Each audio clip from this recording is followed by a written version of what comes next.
வணக்கம் நண்பர்களே. 21வது நூற்றாண்டு டிஜிட்டலின் யுகம். எண்ண தொழில்நுட்பத்தின் அந்த தொழில்நுட்பம் பெருகிய காலம் இது. அதனால் பொதுவாக புத்தகங்களை வாசிக்கிற வழக்கம் அல்லது விரிவான கருத்துகள், தத்துவங்கள், அரசியலாகட்டும், தத்துவமாகட்டும், மற்ற கலை இலக்கிய படைப்புகளாகட்டும் எல்லாம் ஒரு பெரிய நூலை வாசிக்கிற ஒரு வழக்கம் அது குறைந்து கொண்டே வருகிறது என்பது நம்முடைய நேரடியாக வெளிப்படையாக தெரிகின்ற ஒரு போக்கு. அது இந்த காலத்தினுடைய சூழல். ஒரு சின்ன குறுங்காட்சியில் சொல்லப்படுகிற ஷார்ட்ஸ், ரீல்ஸ், இது மாதிரியான வடிவங்களில் இந்த ஃபார்மில் சொல்லக்கூடிய கருத்துக்களை மட்டுமே இந்த தலைமுறை என்றல்ல, வயதானவர்களோடு இப்போ அந்த மாதிரியான அந்த ஸ்மார்ட் ஃபோன், அந்த கைபேசியில் உள்ள அந்த காட்சிகளின் வழியாக கருத்துக்களை பார்ப்பதும் கேட்பதும் உள்வாங்குவதுமாக பழகிட்டான். இந்த காலத்து மனிதர்கள் அனைவருமே அதுக்கு பழகிட்டாங்கன்னு தான் சொல்லணும். அதில் ஒரு குறிப்பிட்ட வயது வித்தியாசம் கூட கிடையாது அப்படிங்கிற நிலைமைக்கு. ஏன்னா ஒரு வெகு மக்களுடைய பொது சமூகம் அதற்கு பழகிவிட்டது. எழுதுகிறவர்கள், வாசிக்கிறவர்கள் அப்படிங்கிற ஒரு வர்க்கம் மிக ஒரு மொத்த மக்கள் தொகையில் மிக குறுகிய அளவு தான் அப்படிங்கிறது நமக்கு தெரியும். ஏன்னா ஒரு 1000 பிரதி வித்துருச்சு ஒரு புத்தகம் அப்படின்னா தமிழில் அது மிகப்பெரிய இமாலய சாதனையாக கருதப்படுகிறது. அப்படின்னா இத்தனை கோடி பேர் வாழுகின்ற ஒரு நாட்டில் வெறும் 1000 பிரதி விற்கிறது அப்படின்னா என்னென்னு அந்த வாசிக்கிறது, புத்தகம் வாசிக்கிறதுங்கிற ஒரு நிலைமை பழக்கம் எந்த இடத்துல இருக்குது அப்படிங்கிறத நாம் தெரிஞ்சுக்கலாம். அப்படிப்பட்ட ஒரு காலகட்டத்தில் உலகத்தின் போக்கையே மாற்றுகிற தனி மனித ஆளுமைகள், பல்வேறு துறைகளில் பல சாதனைகளை படைத்த ஆளுமைகளின் போக்கையும் சிந்தனைகளையும் ஆக்கிரமித்த, அவர்களுடைய போக்கையே வடிவமைத்த புத்தகங்களை நாம் கேள்விப்பட்டிருக்கிறோம். வரலாறு படைத்த புத்தகங்களை கேள்விப்பட்டிருக்கிறோம். 21வது நூற்றாண்டில் அப்படிப்பட்ட புத்தகங்களின் வருகை ஒரு மாதிரி அவ்வளவு அதை கடந்த நூற்றாண்டில் வந்த மாதிரி அந்த மாதிரி புத்தகங்களுடைய எண்ணிக்கை குறைந்து வருவதாக தெரிகிறது. இந்த மாதிரி ஒரு சூழலில் ஒரு புதிய சிந்தனைகளை, புதிய சிந்தனை போக்கை உருவாக்கக்கூடிய ஒரு சில புத்தகங்கள் வருகிற போது அவை கவனத்தை பெறுகின்றன. அது மாதிரியான புத்தகங்களை நாம் நம்ம வினைத்தொகை வலைக்காட்சியின் மூலமாக பதிவு செய்வது ஒரு கவனத்தை, வாசிப்பிற்கான கவனத்தை ஏற்படுத்துவோம் அப்படிங்கிற நோக்கத்தில் தான் நான் அப்பப்போ வாசிக்கிற புத்தகங்களை பற்றி நம்ம நண்பர்களோடு பகிர்ந்து கொள்ளலாம்னு ஒரு விருப்பம். அந்த வகையில் அண்மையில் நெதர்லாந்தைச் சேர்ந்த வரலாற்று ஆய்வாளர் ருட்கர் பிரெக்மன் என்ற எழுத்தாளர், பத்திரிகையாளர், சிந்தனையாளர், இப்படி பல அடையாளங்களை கொண்ட அவர் எழுதிய மனிதகுலம் நம்பிக்கை ஊட்டும் ஒரு வரலாறு, இங்கிலீஷில் ஹியூமன் கைண்ட் எ ஹோப்ஃபுல் ஹிஸ்டரி அப்படிங்கிற தலைப்பில் எழுதுனது. தமிழில் நாகலட்சுமி சண்முகம் அவர்கள் அதை மொழிபெயர்த்திருக்காங்க. மொழிபெயர்ப்பாளர், பிரபலமான மொழிபெயர்ப்பாளர். ஏறத்தாழ 86 புத்தகங்களை அவர் மொழிபெயர்த்திருக்காங்க. அவர் இந்த புத்தகத்தையும் மொழிபெயர்த்திருக்கார். உண்மையிலேயே முக்கியமான புத்தகமாக இருக்கிறது. இதில் என்னென்னா, இதுக்கு முன்னாடியே நான் முன்கூட்டியே சொல்லிடுறேன், இது குறித்து தொடர்ந்து நம்ம ஒரு சில பகுதிகளாக இதை பார்க்க போகிறோம். ஆனால் இந்த புத்தகத்தில் இடம்பெற்றிருக்கிற கருத்துக்களை ஆதரித்தோ அதனை பரப்புரை செய்தோ அல்லது அந்த புத்தகத்தை வாங்குவதற்காக ஊக்கமளிக்கும் விதமாகவோ இந்த பதிவை நான் செய்யவில்லை. ஆனால் ஒரு புதிய சிந்தனை போக்கை அளிக்கிற ஒரு புத்தகம் இன்றைய தலைமுறை மத்தியில் கவனத்தை பெற வேண்டும் என்கிற ஆர்வத்தோடு இந்த பதிவு, அதுதான் காரணம் இந்த புத்தகத்தை பற்றிய பதிவுக்கு. உலக அளவில் அரசியலிலும் சரி, சமூகத்திலையும் சரி, பல்வேறு புதிய சிந்தனைகள், புதிய போக்குகள் உருவாகிறத நம்ம பார்த்துக்கிட்டு இருக்கோம். இந்த தலைமுறையினுடைய போராட்டங்கள், அரசியல் பார்வையில் அவர்களுக்கு ஏற்படுகிற மாற்றங்கள், அரசியலை புரிந்து கொள்ளுகின்ற விதம், இதெல்லாம் நிறைய பார்த்துக்கிட்டு இருக்கோம். இப்போ நம்ம நாட்டிலையும் நடக்குது, அண்டை நாடுகள்லேயும் நடக்குதுன்னு சொல்லி நம்ம நிறைய பார்க்குறோம். அப்போ ஒரு புதிய சிந்தனை போக்கை ஒரு புத்தகம் உலகளாவிய அளவில் முன்வைக்கிறது அப்படிங்கிற வகையில் இந்த புத்தகம் மனிதகுலம் அப்படிங்கிற இந்த ருட்கர் பிரெக்மனின் புத்தகம் முக்கியத்துவம் இருக்கிறது. சரி, இந்த புத்தகம் என்ன சொல்ல வருகிறது? தமிழில் மிகச்சிறந்த படைப்பாளி, நாவலாசிரியர், மிக உன்னதமான ஒரு எழுத்தாளர் ஜி. நாகராஜன் அவருடைய புகழ்பெற்ற வாசகம் ஒன்று உண்டு, மனிதன் மகத்தான சல்லிப்பயல். என்பது அவருடைய அந்த வாசகம். அவர் என்ன அவருடைய பொருள் என்னென்னா, மனிதன் மகத்தானவன் தான், ஆனாலும் அவன் சல்லிப்பயல், ரொம்ப சிறுமையானவன், கயமைகள் மிகுந்தவன் அப்படிங்கிற மாதிரி ஒரு பொருள்பட ஒரு முழக்கத்தை முன்வைத்திருப்பார். மார்க்சிய படைப்பாளியான மார்க்சிம் கார்கி அவர் என்ன சொல்லுவார்னா, மனிதன் மகத்தானவன் அப்படிங்கிறத அவர் மனிதன் வந்து எப்போவுமே ஒரு உயர்வானவன். ஏன்னா உழைப்பாலும் அவருடைய அந்த உழைப்பு கிடைக்கிற உற்பத்தி செய்யக்கூடிய அந்த உழைப்பு திறன் அவனுடைய படைப்பாற்றல் என்கிற வகையில் மனிதனுடைய அத்தனை ஆற்றலையும் அவர் உள்ளடக்கி அவர் வந்து மனிதன் ஒரு மகத்தான படைப்பு, மனிதன் வந்து மகத்தானவன் அப்படிங்கிறது அவருடைய கருத்து. மனிதர்களின் வாழ்நிலையும் சமூக உறவுகளுமே அவர்களின் சிந்தனையை தீர்மானிக்கின்றன என்கிறார் காரல் மார்க்ஸ். இப்படி ஒவ்வொரு தத்துவ ஆளுமைகளும் அறிஞர்களும் மேதைகளும் மனிதர்களுடைய மனிதன்னா என்ன, மனிதன்னா எப்படிப்பட்டவன், அவனுடைய குணாதிசயங்கள் என்ன, என்னென்ன மாதிரியான நேரங்களில் அவன் எப்படியெல்லாம் செயல்படுகிறான் அப்படின்னு சொல்லி ஒரு வரையறையை, ஒரு கோட்பாட்டை சொல்லியிருக்காங்க. அந்த சிந்தனைகளை எல்லாம் இந்த புத்தகம், ருட்கர் பிரெக்மனுடைய அந்த புத்தகம் வந்து முற்றிலுமாக நிராகரிக்கிறது என்று சொல்ல முடியாது. அதிலிருந்து சற்று மாறுபடுவதாகவும் பெருவாரியான கருத்துக்களை முற்றிலும் நிராகரிப்பதாகவும் நிறைய இடங்களில் அவர் சொல்லுகிறார் இந்த புத்தகத்தில். அதை பற்றி ஒவ்வொன்றாக பார்ப்போம் சுருக்கமாக. இப்போ மொத்தமாக அவர் என்ன சொல்ல வர்றார் இதில், ஏன் இந்த புத்தகம் வந்து ஒரு அதிர்வுக்குரிய, ஒரு கவனத்துக்குரிய, உலகளாவிய கவனத்தை பற்றி நிறைய விற்பனைக்குரிய புத்தகமாக இருக்கிறது அப்படின்னா, பொதுவாகவே உங்களுக்கு ஒரு அதாவது வலதுசாரிகள், இடதுசாரிகள், தத்துவ ஞானிகள், எல்லா மத குருமார்கள், மதத்தைச் சேர்ந்த பெரியவர்கள் எல்லாருமே மனித பிறவி ஒரு கடைகட்ட பிறவின்னு தான் பொதுவாக அந்த ஒரு கருத்தாக்கம் தான் இது வரைக்கும் நம்மளுடைய ஆழ்மன சிந்தனையில் ஊறி இருக்குது. நம்முடைய அனுபவங்களும் நேரடி அனுபவங்களுமே நிறைய நேரத்தில் அப்படி தான் நம்மளை வந்து நம்ப வைக்கிது. நம்முடைய ஆழ்மனதிலேயே ஆழ பதிய வைக்கப்பட்டிருக்கிறது. ஆண்டாண்டு காலமாக எல்லா தத்துவங்களும் கடைசியாக இதைத்தான் சொல்லும், மனித பிறவியை வந்து இதோடு முடிச்சுக்கிறோனோ, இதுவே நாம் மனிதனாக பிறக்கக்கூடாது அப்படின்னு ஆன்மீக பாடல்கள் நிறைய சொல்லுவாங்க, ஆன்மீக ஞானிகள் சொல்லுவாங்க. அரசியல் ரீதியாக நிறைய பேர் என்ன சொல்லுவாங்கன்னா, மனிதன் வந்து அவனுடைய தன்மை வந்து ரொம்ப, அவன் வந்து அடிப்படையில் நல்லவல்ல, ஒரு சமூக விலங்கு அப்படிங்கிறதே வந்து அதுதான் ஏறத்தாழ. மனிதன் வந்து விலங்கிலிருந்து உருவானவன் தான், அதனால் அடிப்படையில் அவன் விலங்கு தான் அப்படின்னு சொல்லுவாங்க.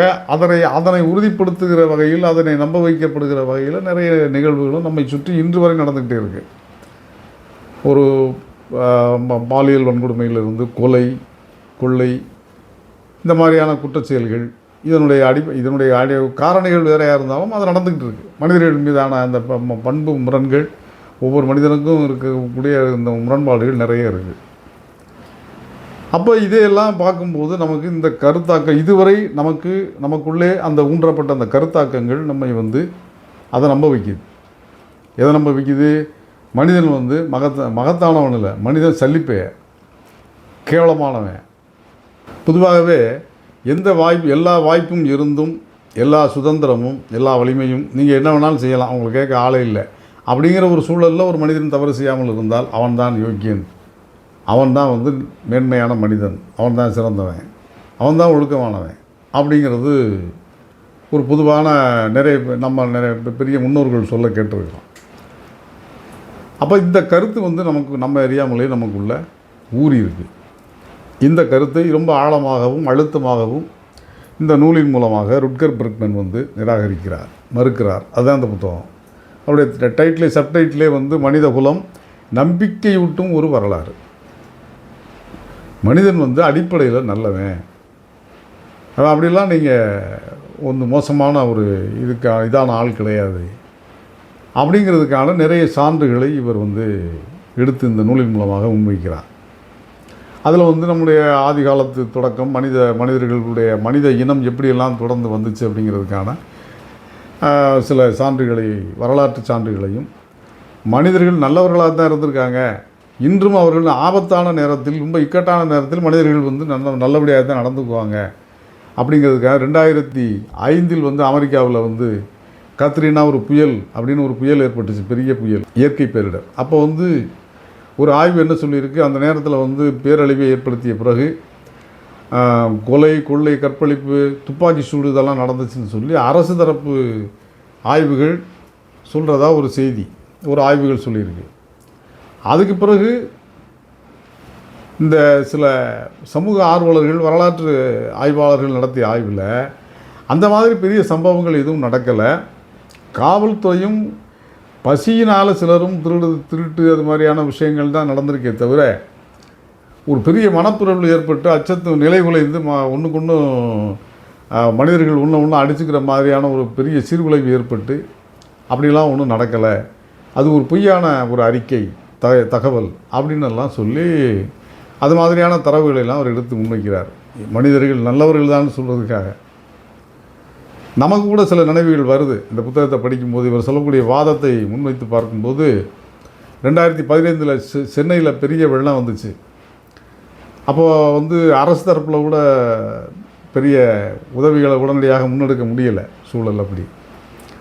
அப்போ வந்து நிறைய சமூக அமைப்புகள், தனி மனிதர்கள் அக்கம் பக்கத்தில் இருக்க, அதாவது கொஞ்சம் மேட்டில் தண்ணி இல்லாமல் மாடியில் இருக்கிறவங்க, கொஞ்சம் மேட்டு பகுதியில் இருக்கிறவங்க, தண்ணி பாதிக்கப்படாத பகுதியில் இருந்தவங்க அப்புறம் அங்கங்கே வெவ்வேறு முயற்சிகள் எடுத்து தண்ணிக்குள்ளே இருக்கிறவங்களுக்கு உதவி பண்ணுறது, அவர்களை மீட்டு வெளியில் வர்றதுக்கு உதவி பண்ணுறது, இப்படியான உதவிகளை சென்னை முழுக்க எல்லாருமே மனிதர்கள் ஒன்றுக்கு ஒன்று நிறைய பண்ணாங்க. மனிதாபிமானம் வந்து அப்போ தான் எல்லாருக்கும் தெரிய வந்துச்சுன்னு சொல்லி வந்த செய்திகளை நான் மட்டுமில்லை, உங்களுக்கு நினைவு இருக்கலாம், எல்லா ஊடகங்களையும் அந்த செய்திகள் வந்துச்சு. இப்போ இந்த கடந்த 2020ஆம் ஆண்டு கொரோனா அப்படிங்கிற ஒரு பேரிடர் தொற்று நோய் அது பரவும்போது இந்த மாதிரியான மனிதர்களுக்குள்ள உள்ள அந்த அந்யோன்யம், சக மனிதர்களுக்கு உதவுகிற பண்பு இதெல்லாம் வெளிப்பட்டதை நம்ம பார்த்துருக்கோம், நிறைய வெளிப்பட்டுச்சு. இது நாம் அன்னைக்காலம் சமகாலத்தில் நம்ம வாழ்நாளில் இப்போ பார்த்த உதாரணங்கள் இதெல்லாம்.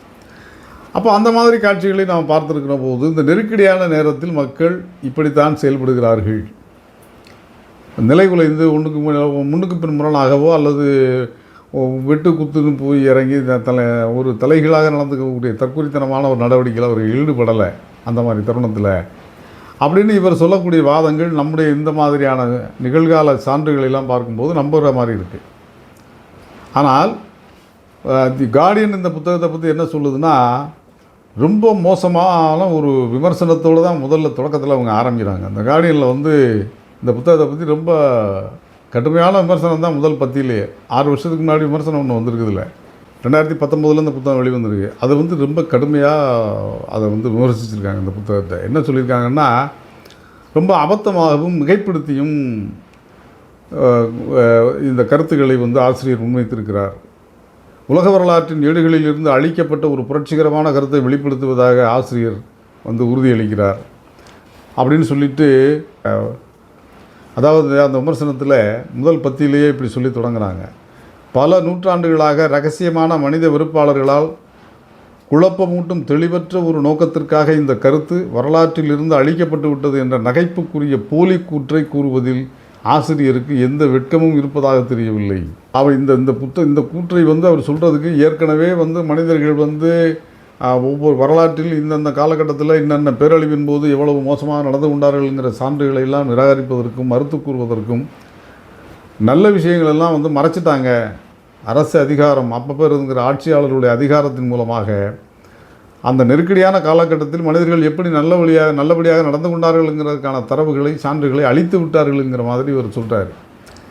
அதை வந்து எந்த வெட்கமும் இல்லாமல் இவர் இப்படி சொல்கிறாருன்னு சொல்லி கடுமையான வார்த்தையை பிரயோகப்படுத்தி இந்த புத்தகத்தை விமர்சித்திருக்கிறார்கள் கார்டியனில். அப்போ இந்த மாதிரி கடுமையான விமர்சனங்களுக்கு உரிய புத்தகமாக இது இருப்பதால் இதில் என்னதாயா சொல்லியிருக்காங்க அப்படிங்கிறத பார்க்குறதுக்கு ஒரு ஆர்வம் இருக்கும் இல்லையா. இவர்கிட்ட ஒரு நம்ம தமிழ் ஊடகத்தில் கூட ஒரு பேட்டி எடுத்து வெளியிட்டிருக்காங்க 2022 இந்து தமிழில். அதில் ஒரு கேள்வி அவர்கிட்ட கேட்குறாங்க, முதலாளித்துவம் கம்யூனிசம் ஆகிய ரெண்டின் மீதும் விமர்சனம் வைக்கிறீர்கள், இவற்றுக்கு மாற்றாக எதை நீங்கள் பரிந்துரைக்கிறீர்கள் அப்படின்னு ஒரு கேள்வி கேட்குறாங்க. அவர் அதை என்ன சொல்ல வர்றாருன்னா, கம்யூனிசம் முதலாளித்துவம் ரெண்டும் என்னுடைய கலவை தான் இந்த உலகம். ஆனால் இவற்றையெல்லாம் வந்து மாற்றுவதற்கும் இது ஒரு மாற்றான ஒரு அமைப்பு என்ன அப்படின்னா அனார்கிச அரசியல், அரசற்ற அரசு. அதாவது அரசு இருக்கணும், ஆனால் அதற்கான அதிகாரம் மக்களிடம் இருக்கணும். அதான் அவர் சொல்ல வர்றார். அதை கீழே சொல்ல வரக்கூடிய விளக்கம் அப்படி தான் இருக்குது. மக்கள் எல்லாவற்றையும் முடிவு செய்ய வேண்டும், மக்கள் தீர்மானிக்கிற அரசாகவும் அரசு அதிகாரமாகவும் இருக்கணும் அப்படிங்கிறாரு. இது ஒரு விதத்தில் எல்லோரும் ஏற்றுக்கக்கூடிய கருத்து தான். அந்த அடிப்படையில் அவர் என்ன சொல்கிறார், ஏன் மக்களை நம்ப வேண்டும் அப்படிங்கிறார். மக்களை நம்பக்கூடிய விஷயமாக மக்களை நம்பி ஒரு அரசு எல்லாவற்றையும் ஒப்படைக்க வேண்டும். அதை நோக்கி தான் இந்த மனித சமூகம் இனி நகரணும். அப்படி தான் இது சரியாக வரும். அப்போ தான் இந்த சுரண்டல் சமத்துவமின்மை சுரண்டலும் சமத்துவமின்மை எப்போ நீங்கும்னா, மக்களின் அதிகாரம், மக்கள் முழுமையாக அதிகாரப்படுத்தப்பட வேண்டும். மக்கள்கிட்ட இந்த அதிகாரத்தை நம்பி நீங்கள் ஒப்படைக்கணும். இதான் அவர் சுருக்கமாக சொல்ல வர்றாரு. சரி, மக்கள்கிட்ட எப்படி அவங்களுடைய அறியாமை மிகுந்த மக்கள்கிட்ட நம்ம எப்படி இந்த மாதிரியான நிறைய தவறுகள் நடக்குதே, ஜனநாயகமே சில நேரத்தில் இப்போ கேள்விக்குறியாகுதே அப்படிங்கிற. ஏன்னா அதனால தான் இப்போ இந்த புத்தகத்தை நான் இப்போ தமிழ்நாட்டில் ஒரு விதமான கேள்வியும் பதிலும் வாதங்களும் அதிகமாகிக்கிட்டு இருக்குல்ல. மக்கள் தவறு செய்து விட்டார்கள்ங்கிற ஒரு போக்கு இன்றைக்கி தான் நம்ம இவ்வளோ வெளிப்படையாக மக்கள் மீது குற்றச்சாட்டை எந்த அரசியல் அமைப்புகளும் வைத்ததில்லை இதுவரைக்கும் வரலாற்றில் நமக்கு தெரிந்து. இந்த முறை வெளிப்படையாகவே மக்களை விமர்சிக்கிற, மக்கள் எடுத்த முடிவு தவறானது அல்லது மக்கள் தவறாக வாக்களித்து விட்டார்கள், மக்களின் சிந்தனையில் ஒரு குறைவு இருக்குது அப்படிங்கிற மாதிரியெல்லாம் விமர்சனங்கள்லாம் வெளிப்படையாகவே வர ஆரம்பிச்சிருக்கு. அப்போ அந்த காலகட்டத்தில் இந்த மாதிரி ஒரு புத்தகம் சொல்லுகிறது. என்ன சொல்லுகிறதுனா, மக்களை நம்புங்கள், மக்கள் அப்படி மோசமானவர்கள் அல்ல, மக்கள் சரியான முடிவைத்தான் எடுப்பார்கள். மக்கள் மனிதர்கள் அப்படின்னாலே அவர்களுடைய அடிப்படையான குணம் நற்பண்பு தான், நல்ல இயல்புகள் தான். மோசமான இயல்பு அவங்களுடைய இயல்பான தன்மை இல்லை, அது சந்தர்ப்ப சூழ்நிலையால் ஏற்படுது அப்படிங்கிறது தான் இந்த புத்தகத்தினுடைய ஒட்டுமொத்தமான வாதமாக இருக்கிறது. இந்த புத்தகத்தினுடைய உள்ளடக்கத்தை மேலும் சுருக்கமாக ஒவ்வொரு பகுதியாக ரொம்ப எளிமையாக, ஆனால் இந்த மொழிபெயர்ப்பு ரொம்ப எளிமையாக இருக்குது, ரொம்ப படிக்கிறதுக்கு ரொம்ப எளிமையாக இருக்குது.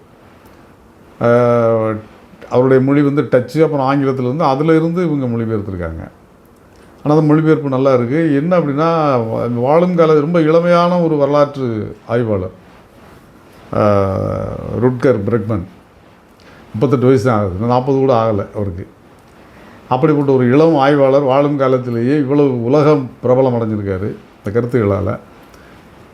அப்படிப்பட்ட ஒரு புத்தகத்தை பற்றி, அந்த புத்தகத்தினுடைய உள்ளடக்கத்தை பற்றி மிக சுருக்கமாக எளிமையாக என்ன சொல்லப்பட்டிருக்கு அப்படிங்கிறத ஒரு சில அத்தியாயங்களாக இதை பார்க்கலாம் அப்படிங்கிற ஒரு விருப்பம்.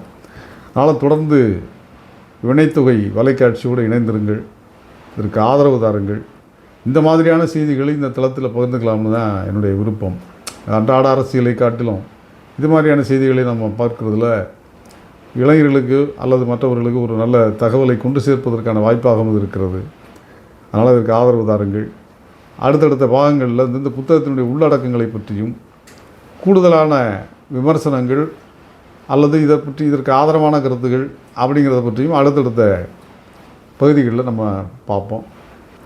நன்றி நண்பர்களே, அடுத்த காணொளியில் சந்திப்போம். காத்திருங்கள். நன்றி.